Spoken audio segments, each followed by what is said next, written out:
Google just put out kind of a new corporate sustainability ESG report, and their water consumption has gone up like 20% across the company because of like AI training these new ChatGPT like platforms and new types of AI products. We define digital water as basically anything related to data in the water industry. So collecting data, moving data, storing data, managing data, analyzing data, using data.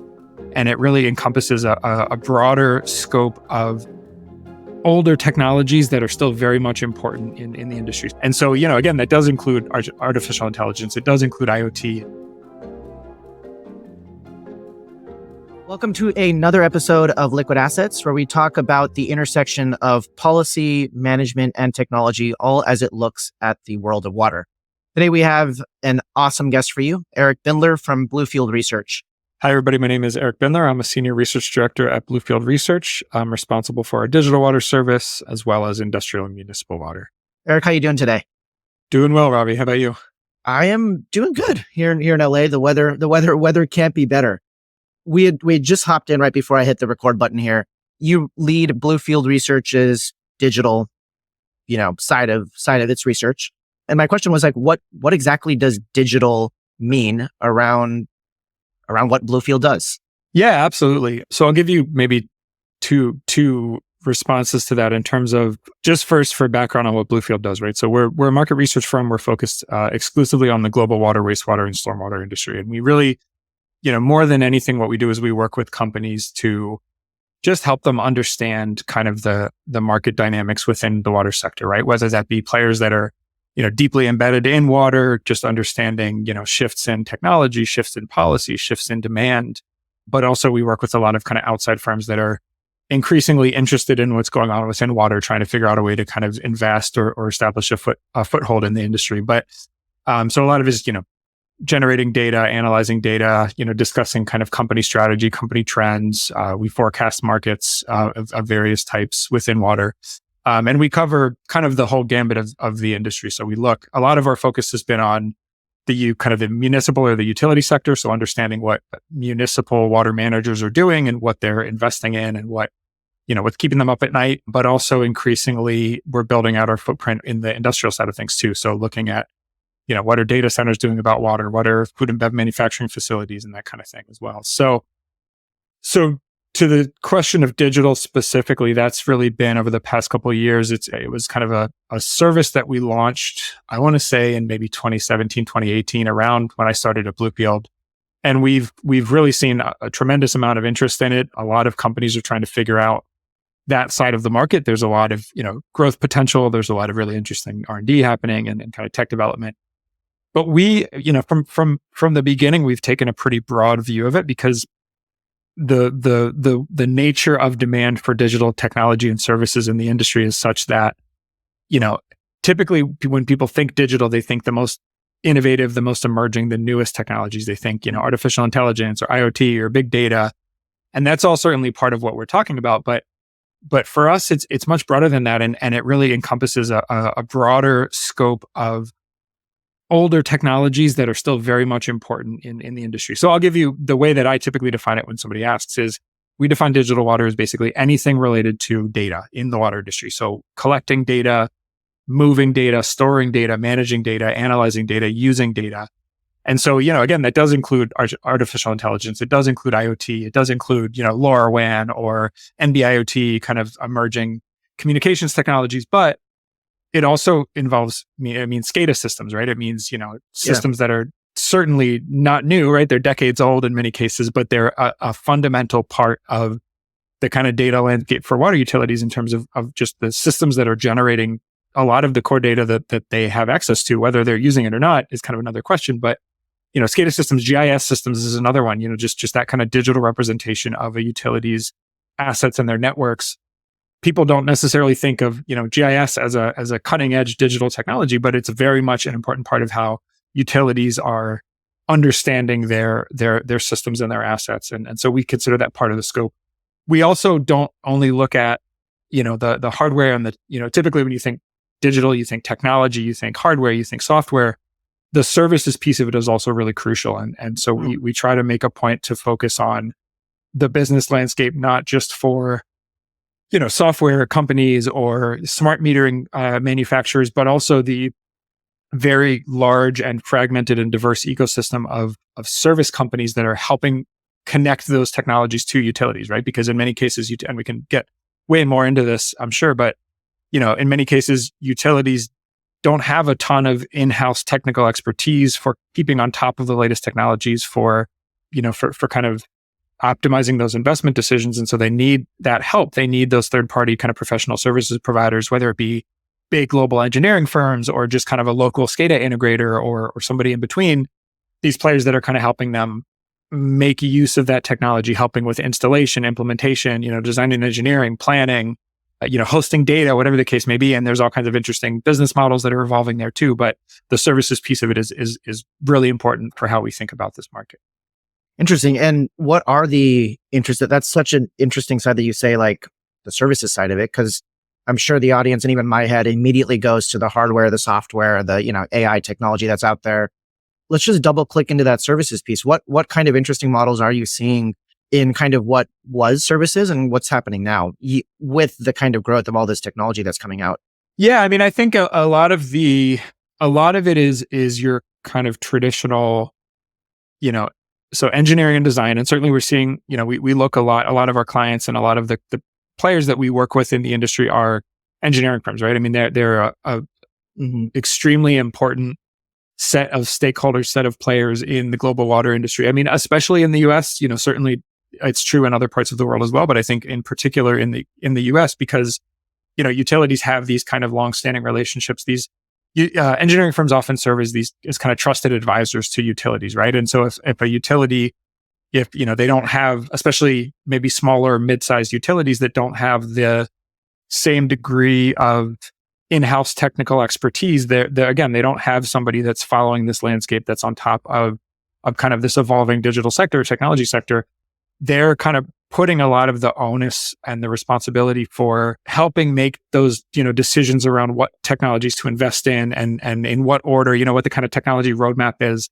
They're relying on these engineering firm partners, right? And so engineering firms are increasingly kind of seizing on that opportunity and developing their own digital solutions. They're developing their own software and finding ways to kind of add value and distinguish themselves that way. But I think that's a big part of it, is basically just the upfront, okay, you're trying to solve this problem, so these are the technologies that you can use, and let's kind of put together an RFP so that you can go out to market and find the technology that you need or find the vendor that you need, from that kind of early stage and even earlier stage when we're getting to, some engineering firms are really getting more into like kind of overarching, digital strategy and kind of tech consulting, right? They're saying, here's maybe your 10-year roadmap for, taking stock of all the data that you have right now, helping the utility kind of understand what those gaps are, what they need to do differently, what systems they need to get in place, and what integrations they need to kind of make between their existing departments and silos and systems. And then saying, okay, these are the investments you should be making moving forward. You need to implement an AI system, or you need to implement, an IoT system or kind of a data visualization platform or whatever. So helping utilities kind of make those decisions all the way down into actually the work of doing it, right? Players, whether it be engineering firms or other service providers, other kind of specialist consultants that are actually, installing the AMI system, right? Going in and installing the meters and integrating the software, meter data management software, or whatever the case may be. As far as so that's all kind of I'd say that's the kind of bread and butter from the services side of things. There's a lot of companies out there that do that, but you are moving into, especially with, cloud-based software and kind of as a service business model, software as a service, data as a service. That's opening up a new set of doors to players that are kind of taking on more of not just the upfront. I guess a lot of the traditional service landscape has been more upfront, kind of set up and implementation and integration, and then saying, okay, utility X, you've got your software, you've got your metering system, good luck, have fun. Now there is more of that kind of ongoing relationship where the service provider or, the hardware manufacturer, the software company, whoever it may be, is more involved in kind of the life cycle of that data, the life cycle of those assets, the life cycle of that technology platform, to say that they're, not just selling sensors, but or installing sensors, but actually, being the kind of first line that's, collecting the data, analyzing the data, just giving the utility what they need to do their jobs, right? Because in many cases, again, utilities often don't have a lot of that technical expertise. They may not have the resources to maintain this fleet of sensors or meters, or they may not have the resources to kind of maintain this software infrastructure, this IT infrastructure. If a third-party service provider is able to come in and say, look, we'll handle the responsibility, the risk, the cost of maintaining this technology and managing this data, and just give you the insights that you need to make your jobs easier, tell you when something is wrong and what you need to do to fix it, or tell you where you may be able to make your processes more efficient, your pumping regime more efficient or your treatment regime more efficient, and just give you that information. You utility do what you do best, which is managing your water and wastewater assets. And the third party provider is going to actually give them the information to help them make their lives easier. We're seeing more of that. I mean, it's still early days, and there's a lot of, procurement challenges around kind of changing the way that utilities are used to buying things, right? Just buying that type of service is not really something that they're often used to, but we're seeing it happen in some cases, and in certain geographies, for example. Super interesting, because we actually see very similar parallels in other industries as well, right? Like if you take something that was predominantly analog, and in this case, obviously moving water and pipes is generally a very analog game. And then you kind of figure out how to put sensors in, you end up unearthing this kind of first order new product scenario where you actually now have the data, and that in itself is a product, versus like, how do I get water from point A to point B, which was, the kind of question 20, 30, 40 years ago. Super interesting. And then there's obviously a whole bunch of other industries, a bunch of services, a bunch of other companies that'll pop up because now the data itself is a product. And like, how do you look at this data? How do you analyze the data, et cetera? Yeah, totally. Super interesting to see that kind of shift happening. If we zoom up from the services side, you obviously said Bluefield, you kind of lead the digital side of it.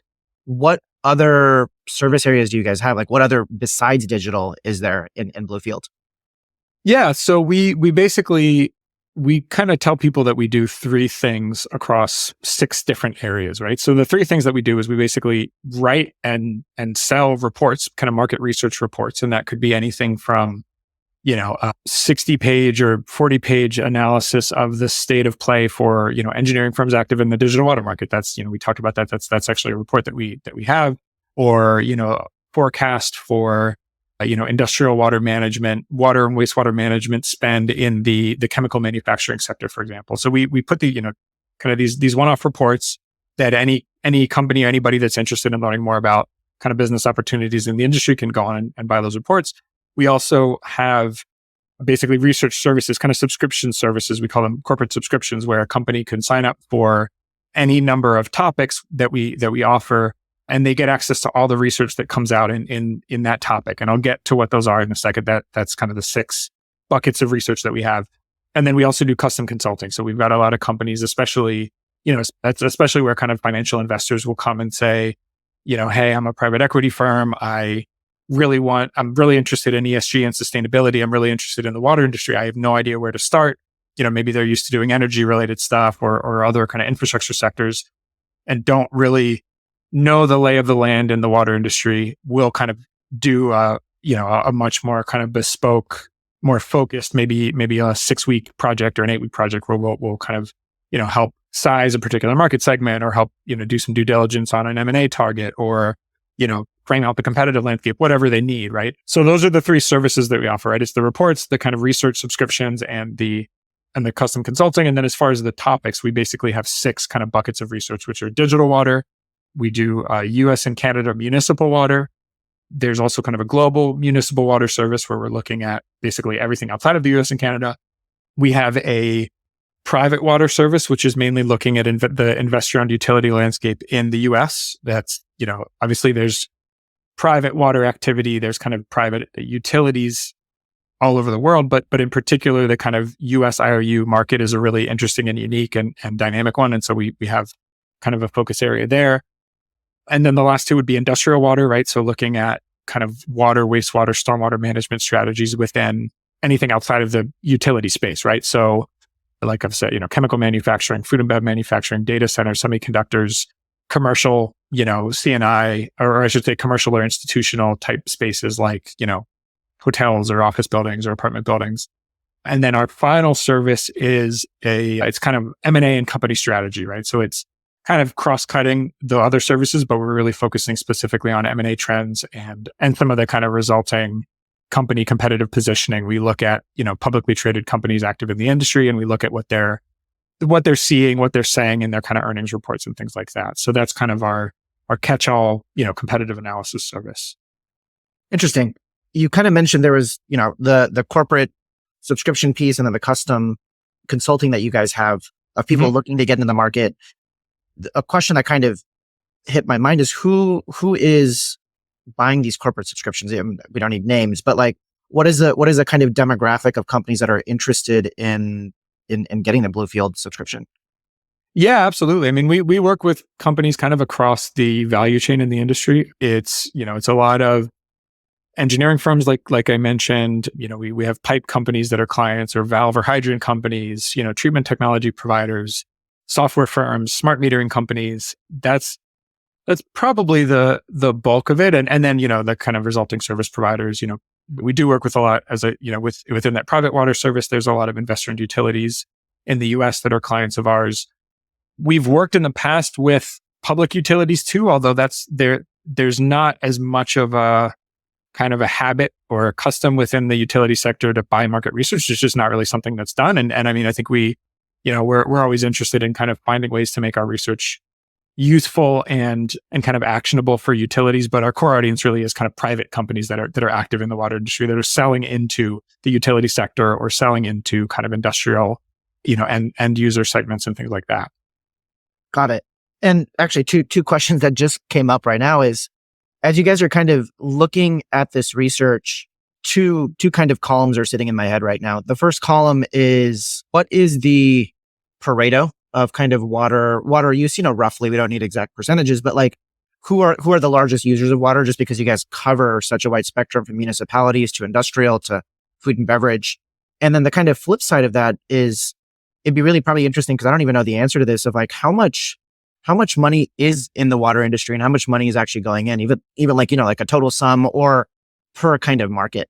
Yeah, no, those are interesting questions. I mean, as far as like the high level global number that you see cited pretty often, it's like, of total global water use, right? It's like 70% ag, 20% industrial, 10% domestic or residential or kind of, municipal, right? We haven't done a lot in the ag space, which is kind of ironic because that is by far the biggest water user.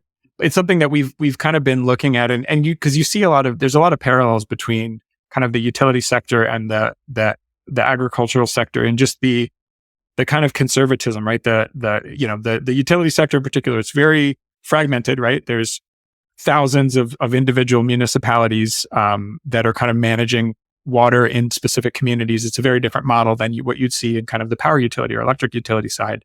So very fragmented, organizations that are not super tech savvy, that are kind of slow to change. But you are getting these interesting pockets of innovation of new digital technologies, in farms, just like in utilities. So yeah, so we're I guess we've mainly focused on the kind of 30% that's non-ag, but we do want to move into that more. And it's something that we're kind of actually talking about right now, trying to figure out ways to address a little bit more clearly. As far as overall dollars, it's a good question. We're going through kind of a global CapEx exercise right now. I mean, in the US, it's something on the order of, I think if you add up like US municipal water, wastewater, CapEx and OpEx, it's something like 120, 130 billion a year. The digital piece of that is, something like 20 or so. I have to look back at no. For US alone, for digital, it's more like maybe like 10. We do have forecasts, and I can definitely pull up some specific numbers, but that's, yeah, if you're talking kind of overall spending, both capital investment, right? Investing in building out pipe networks and treatment infrastructure, and then also just the day-to-day operations, the labor, the energy costs, the chemical costs, the consumables. It's something like in the US, yeah, it's changed a lot because prices have, gone through the roof in the past couple of years in the industry. So we're kind of going through that forecasting exercise now. But I think, some of the most reliable like budget data that I see is something like, 100 and I want to say 120, 130 billion. Super interesting. And out of that 30%, that's the non-ag around your industrial municipality, what are, if you were to zoom into that, what does that kind of breakdown look like from a production standpoint? Or is it just kind of pretty evenly spread out across multiple different industries? That's a good question as well. I know that, the energy sector is a big user of water. Our industrial team is going through an exercise now of basically doing forecasts for 8 verticals that we've identified as like some of the the heaviest water users. It's not, they're not, I don't think it's like the top 8 necessarily, but they're some of the heaviest water users and some of the more interesting in terms of just what is happening from a kind of water wastewater management perspective. And so we're looking at chemicals, we're looking at data centers, we're looking at semiconductor manufacturing, pulp and paper is a big one, food and bev is a big one. But I think, oil and gas and power are 2 of the biggest ones, just in terms of total volume, especially oil and gas when you're thinking about kind of the fracking industry and things like that. There's a lot of water use there, a lot of wastewater, management issues as well, because you're talking about wastewater that's, depending on what industry, there's a whole range of potential contaminants and, both opportunities and challenges related to reuse, to kind of resource recovery and that kind of thing. So we're going through that exercise now of really kind of mapping out those 8 verticals that we think are the most interesting. And then from there, obviously we'll keep expanding. I've got one of my teammates is working on looking at the hydrogen sector, right? There's these kind of newer emerging industries or segments of the economy where there's not a lot of activity yet, but if green hydrogen becomes as significant of an industry and of an opportunity as I think there's a lot of hype around it, right? Because there's a lot of kind of decarbonization and net zero benefits to green hydrogen if it's actually produced with renewable energy. There's a lot of opportunities to displace kind of fossil fuels, but it takes a ton of water to produce, right? And so we're starting to look at, what is the kind of current footprint versus if it grows the way that it's projected to over the next, 10, 20, 30 years, what is that going to mean from a water perspective? How much water is going to be needed, and where is that water going to come from, right? Because, we're already seeing in so many parts of the US, let alone the world, there are major water scarcity issues. There was a really interesting survey that I saw. So Black & Veatch, which is a big engineering firm, they put out this kind of annual water survey where they talk to, a couple hundred utilities mainly around the US, if not North America. One of the questions this year was basically for utilities, if a large industrial user was trying to set up shop in your service area, would you be able to cater to them? Would you be able to provide them with water? And like a quarter said no, right? Either because they lacked the water supply or they lacked the infrastructure to cater to the capacity, right? The water wastewater network capacity or treatment capacity to cater to a large industrial user, which is kind of astounding. And you see these stories of, Phoenix, Arizona cutting off new residential developments because of a lack of water resources, right? So we're seeing, a lot of pressure in water scarce areas to kind of cut back on industrial water use, on even residential water use, in the Phoenix case. And so, yeah, I think in terms of understanding where industrial footprints are going to continue to grow, especially these newer industries that are really heavy water users. Data centers, another one that we've been talking about quite a bit. I just saw, I think yesterday, a report that Google just put out kind of a new corporate sustainability ESG report, and their water consumption has gone up like 20% across the company because of like AI, right? Training these new, ChatGPT like platforms and new types of AI products. And it's just like a massive increase, for actually data center, kind of tech companies have been pretty forward looking compared to a lot of other industries in trying to reduce their water. So to say that, from year to year, it's gone actually up 20% in spite of whatever else they're doing to kind of try to mitigate their water footprint, because they're spending so much, there's so much water going into training these AI algorithms. It's kind of astounding.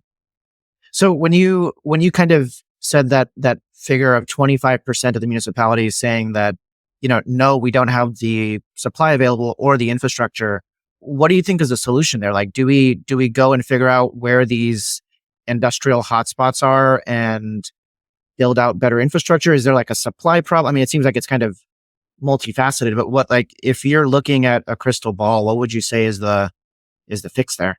Yeah, it's a good question. There have been some interesting conversations we've been having. I mean, so I guess a couple things in terms of the supply question, right? There's a lot of your kind of classical fixes related to, so alternative supply could be, reuse, right? Just stepping up water reuse. Mm-hmm. There's tremendous opportunity there. A lot of the technology kind of exists. I think a lot of the big barrier there is really on just the kind of public perception factor, the policy factor, right? There's only, I think, only one state still, which is, I believe, Colorado, that allows for, full direct potable reuse. There's indirect, there's aquifer recharge in other places, but still a lot of opportunity on the reuse side, both for municipal, commercial, but also industrial reuse. And so there's, I think, municipalities, again, just given kind of the relative conservatism, the not a ton of speed in adopting new technologies and adopting new ways of doing things, with reason, right? I mean, they're responsible for protecting public health. They don't want to try out something new that ends up poisoning the community or kind of causing a major service disruption. So I think the conservatism is warranted there, but we do need to see a little bit more acceleration in terms of reuse adoption. We are seeing, on the industrial side too, right? That there's also a lot of opportunities there for industrial facilities to reuse, if not all of their water, if not maybe their dirtiest processed water. There are things that they're, applications that they're using water for that maybe they can reuse it. They can have more of a kind of a closed loop system.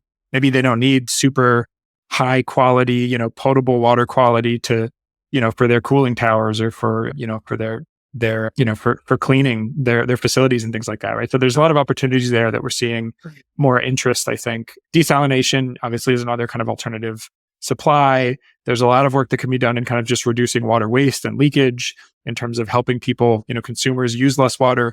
So there's a lot of levers there, I'd say, on the kind of demand and supply side. More broadly, though, I mean, I think in the capacity, the infrastructure side of things, right? Because those are the two sides of that survey, right? That data point that I mentioned, it was either supply or infrastructure and capacity. Yeah, I mean, we are certainly have been tracking closely all of the federal infrastructure funding, and it's not just in the US. I mean, I think I'm talking more in the context of the US, but if you look at Europe as well, there's a lot of kind of post-COVID infrastructure, funding that's going to be going into the water industry in places like Spain and Italy. So just dollars going to building out more infrastructure, building out capacity. There are a lot of opportunities to use digital solutions to kind of do more with less, right? Whether that be, help better manage and kind of more intelligently manage water supply and wastewater flows within an existing network or within an existing treatment plant without needing to upscale significantly, without needing to grow that capacity. If you're kind of smarter about understanding where the demand is at any given time, where the flows are, where the rain event is going to hit, you can kind of do more with existing infrastructure without having to build out a lot of new infrastructure. The other thing that I think very recently been talking about just internally at Bluefield is kind of these emerging examples of companies, of kind of corporate actors that are finding ways of investing in or supporting municipal infrastructure build out. There's been some discussion with the Water Reuse Foundation about industrial players, corporate players getting like tax credits for supporting reuse infrastructure, not within their own corporate facilities, but in kind of municipalities and communities.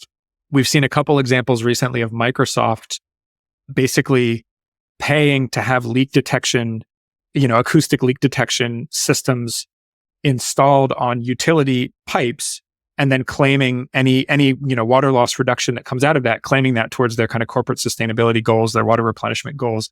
So these are very new models. I mean, I just before we got on this podcast, I was talking to our president about this, like these really new, interesting models of not necessarily, fully investor owned utility infrastructure, which there's plenty of that too, but these kind of newer models where corporate actors can kind of find ways to contribute to the infrastructure of communities that they're active in and help support that build out if the utility itself, if the community itself can't afford it, right? And in many cases they can't. I mean, that's really the issue. Really interesting model. I mean, I would have never thought that you could make complete sense, right? Like a Microsoft that has the technology to actually deploy this on a potentially underfunded utility, and then using that almost as like, a rebate back on their CSR strategy, or if there might even be a monetary rebate available. That's really, really interesting. Yeah. So a lot more to come on that. We're just starting to we're hearing these examples. There may be some others out there, but it's kind of a new concept we've been kicking around with in Bluefield, at least. Yeah, these examples that we've seen in the news lately that are kind of, again, it's very small scale at this point. There's not a ton to point to, but it could be something that could continue to scale and could continue to have impact. Yeah, entirely. I want to pivot a little quick to like the digital side of what you're doing. If you were to kind of think of 3 bullet point trends that you're seeing right now, it'd be really interesting to look at those. And then almost after those 3 bullet points, are there another 3 that you think should be invested in the next, like, I don't know, name your time scale. I don't know, 10 years, 20 years, 30 years. But you get to kind of use that as you get to pick the time scale that you want to pick. Okay. So I'd say the first one that I'm kind of interested in, that I've been, I guess, banging the drum on for a while, is it's not so much new technology as it is a different scale of technology. And by that, I mean basically small to mid-sized utilities, right? So I mentioned kind of the fragmentation of, in particular, the US utility sector.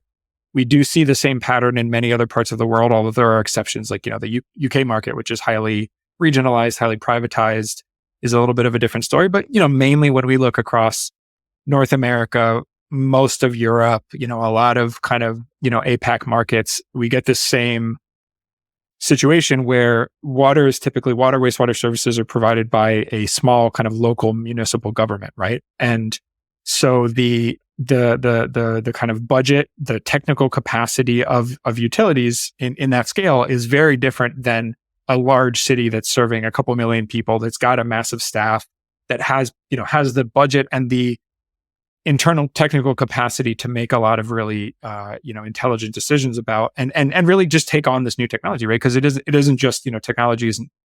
There's always an obligation there in terms of maintaining it, in terms of using it properly, right? Learning how to actually use the system, use the data to make better decisions. It's not just an automatic, you turn it on and all of a sudden you're saving 20% on your energy costs, or you've got, customers are 20% more satisfied because they've got access to real-time data. It's not that simple. So there's a stat that I saw in a Public Works Association report a couple of years ago that I think in the US water sector, it's something like, let me make sure I get this right. About half of US water utilities only have like 1 or 2 full-time staff total, and about 85% have only 3 or fewer people. So the vast majority of utilities have like a couple, 1 to 2 to 3 people working on staff full-time. Right. These are, it's maybe the water division of a public works department. There's not a lot of full-time resources. And so you hear these stories of, I was talking to some cybersecurity consulting guys a couple months ago, and it's like, you hear these stories where they're doing these cybersecurity workshops for utilities, and the people that are attending these workshops that are making decisions about cybersecurity for like a municipal treatment plant are the same people that are like mowing the lawn and shoveling the snow, like, depending on season, right? So yeah. These are not people whose expertise is, who have, significant training or background or expertise in cybersecurity and digital technology. They're having to, make the best with what they can, make the best with what limited budget they have and limited technical expertise, keep the lights running, keep the lights on and keep everything running at their utilities.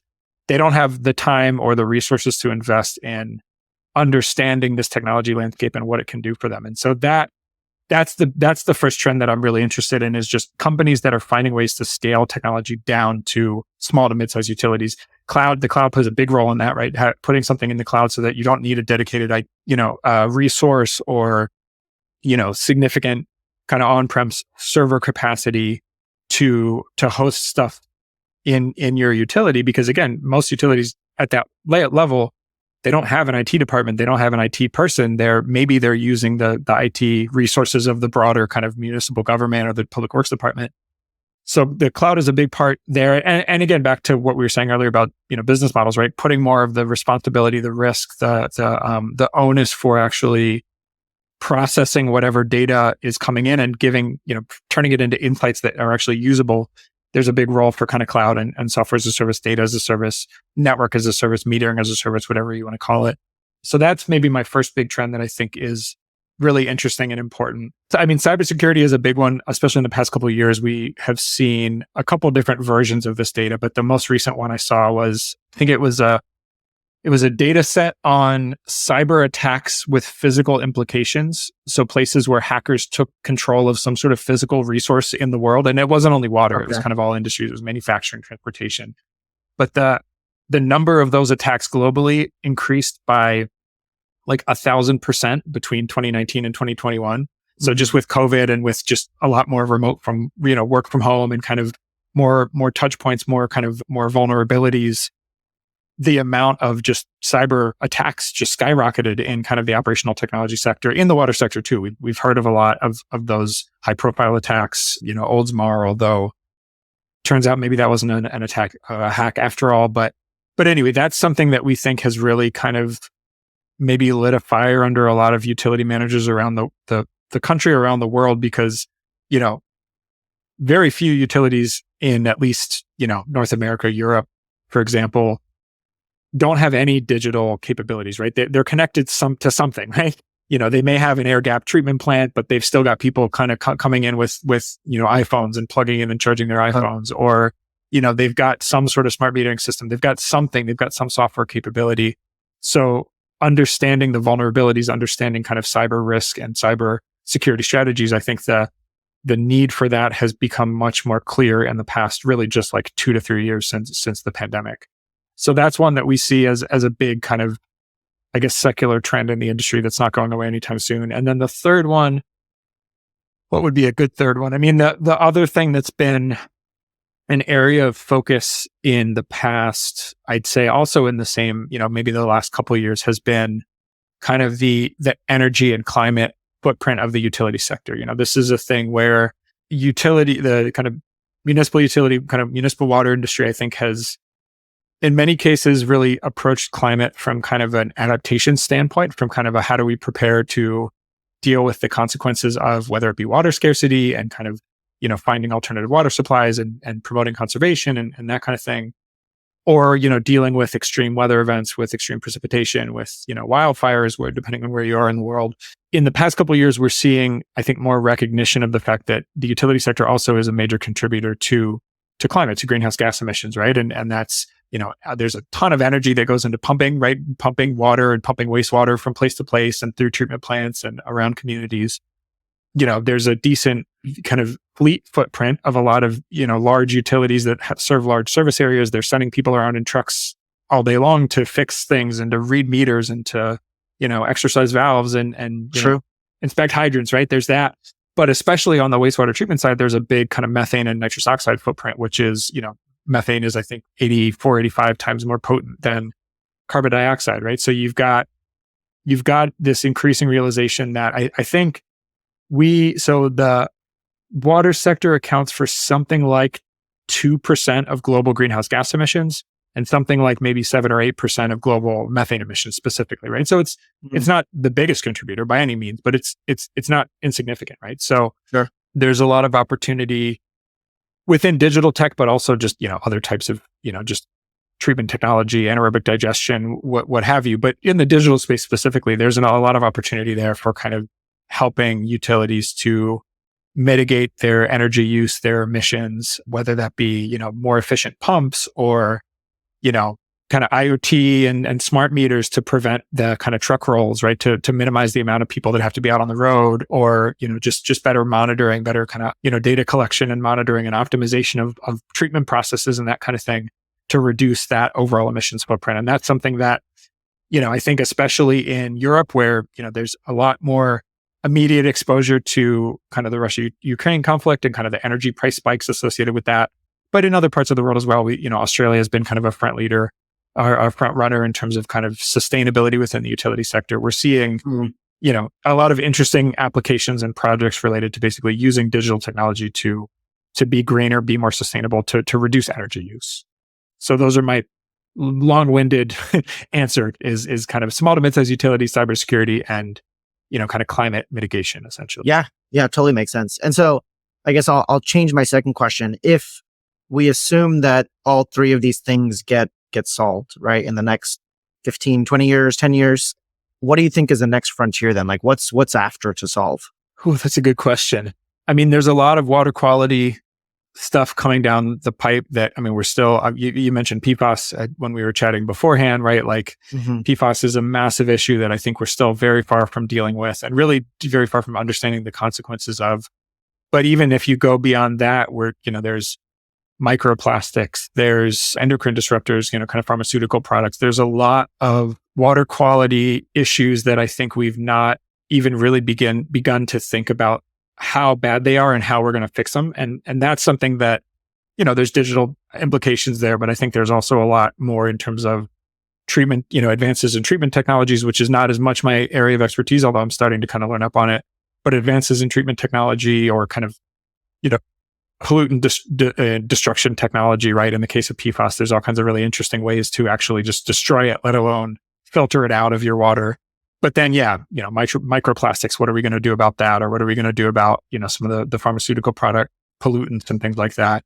So that'll still be a while, I think, unfortunately, because I think, again, the health impacts, I think, are going to continue to make themselves more apparent, as we just see more greater exposure to this stuff.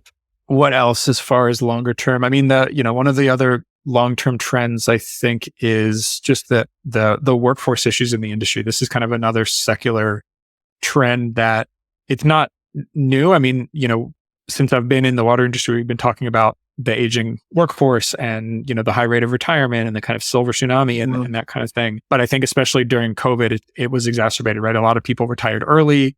A lot of people changed positions, right? And the water industry, it's in a world that's becoming more interested in remote work, the water industry water utilities don't really allow for that, right? Because you have to be in a community to be, to go read the meters or to go fix the infrastructure. You can't be doing that from a suburb, 2 hours away, right? Exactly. Sure. From a cottage up in Vermont, right? So there's a lot of, I think, there's a lot of risks there. There's a lot of opportunities there. And, we do hear about, especially on the digital side, as new, this is kind of, I think, a standard.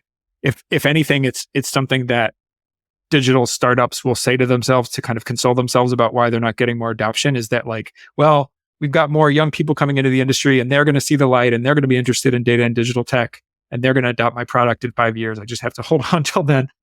There's truth to it, but I think it is also kind of one of these, it's a truism maybe in the industry, but the end of, we need to find the people that want to work in water, right? And it's an industry that has very significant challenges with just paying people. I mean, we've done some analysis on average wages between water utilities, different roles like meter readers and engineers and management in like the water utility sector versus the gas and electric utility sector. And water, the same job in the water industry gets like about 40% less pay than that job in the electric sector, the gas sector. Not to mention if you're talking about the water industry wanting to hire, data scientists, right, to kind of get with the digital revolution, then you're having to pay, not just trying to outpay, your local gas utility, but, like Google or Microsoft, right? It's not going to happen. So that's a longer term problem that, again, there's a lot of implications for digital technology. There's challenges, there's opportunities, but it goes beyond technology because, again, if we don't have people to run these facilities, run these assets, run this infrastructure, we're going to have, a lot bigger problems on our hands. Yeah, entirely. Eric, I ask everybody on the show one last question. Do you have a book, a TV show, a movie that has profoundly changed your outlook either on water or just your outlook on the world? That's a really good one. It's a really good one. I am trying to think of something recent. I mean, a recent one that, so I just moved to, it's been about 2 years now, but I moved up to outside Chicago from Florida. And so, of course, when I got here, I was thinking, okay, what are the water issues in Chicago? And I, got really interested in kind of the Great Lakes. And so there's a book called The Death and Life of the Great Lakes by Dan Egan. It's kind of he's a journalist of sorts, but it goes through basically the kind of the history of a lot of the issues with kind of Great Lakes water quality. So one of the big, really interesting things that I think a lot of people don't realize, maybe, you do, especially if you're in this area, you hear a lot about it, but basically there's a very small amount of international kind of cargo shipping that comes into the Great Lakes, right? Like ports like, Chicago or other kind of ports on the Great Lakes. Most of the shipping, I think most of the Great Lakes kind of actual shipping is kind of within Great Lakes ports, but there's a little bit of, there's some small amount of boats that basically come in from other parts of the world and basically discharge their ballast water when they get into the Great Lakes. And as they're doing that, they're also discharging all of these different species that are not native to the Great Lakes. And so there's been this series of invasive species that have caused all kinds of problems. So there's the one that everybody talks about now is like zebra and quagga mussels. They're just these like really small mussels that there's like literally trillions of them all over the floor of the Great Lakes. Like they've completely changed the ecosystem within, and they filter out a lot of the nutrients, which causes a lot of, fish to die because they're not getting their food. So if you go to the bottom of the Great Lakes, it's just the entire floor is just mussels, right? And they've caused, you do get these cases in the news where they're like clogging up intakes for water treatment plants and stuff like that. Or, people are kind of, cutting their feet on the shell, right? Like there's all kinds of problems with them. Is the carp, Asian carp is another one that I think that actually, ironically, was introduced as a form of wastewater treatment. They were trying to basically see if carp could eat a bunch of other pollutants in water. Okay. And I think some of them basically got out and now they're basically they've kind of been going up the Mississippi River towards the Great Lakes. And I think the jury is still out on whether any probably some have made it into the Great Lakes, but they haven't like taken over because they are taking over ecosystems. They're very, I guess, when they spawn a lot and they, again, eat up a lot of other food and they kind of take over ecosystems very quickly. So there's a lot of kind of state and federal action related to trying to kind of set up these barriers to prevent them from making it into Lake Michigan. But and from there, the rest of the Great Lakes, right? But so that book, the death and life of the Great Lakes, it kind of goes through a bunch of different species and when they've been introduced and what the kind of stories behind that and talks about a lot of these issues, a lot also related to nutrient runoff and algae blooms. There's some of that in there as well. So I'd say that as far as water books go, that's probably my top. Awesome. Cool. Yeah, we'll definitely put that on your page on Liquid Assets. Eric, thanks a ton for joining us today. This was absolutely amazing. Yeah, absolutely. Thanks for the opportunity. And maybe if we start doing some outside guests on our podcast, we'd love to have you on one day. We're still, like I said, we're still doing kind of internal analyst chat, but one of these days we'll probably have some outside guests. So we'll have you on too. And looking forward to talking to you again someday. Yeah, that'd be awesome. And for all of those of you out there, you can find Liquid Assets wherever you usually find your podcasts. It's on Spotify, on Apple, or on Google. Thanks again for listening. And this has been another episode of Liquid Assets.